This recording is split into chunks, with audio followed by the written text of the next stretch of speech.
আজকে খুবই একটা সহজ এবং সুস্বাদু রান্না করব, আর খুব জলদি হয়ে যায়। পেঁয়াজ পোস্ত শুকনো ভাতে অসাধারণ খেতে লাগে। তার জন্য আমি কড়ায় সর্ষের তেল গরম করতে দিয়েছি।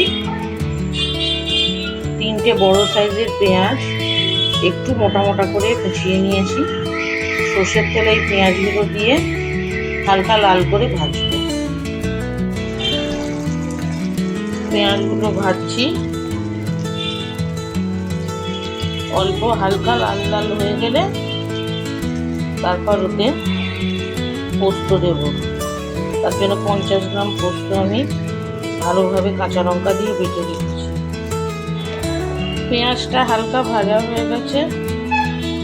আমি এখানে অল্প লঙ্কা গুঁড়ো দিচ্ছি, হাফ চামচে। এটা অপশনাল, আমার ভালো লাগে তাই আমি এখানে দিলাম।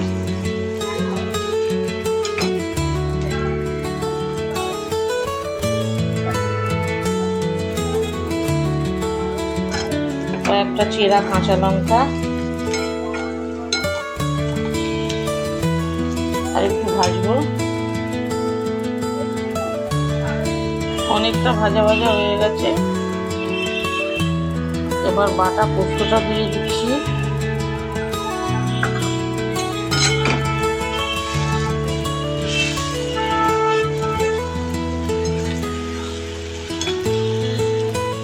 মিক্সিতে ধোয়া একটু জলও দিয়ে দিলাম।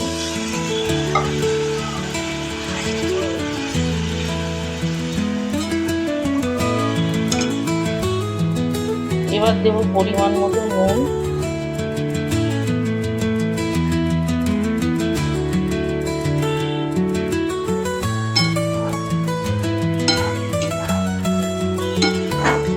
একটু শুকনো শুকনো করে নামাবো, ভাজা ভাজা করে।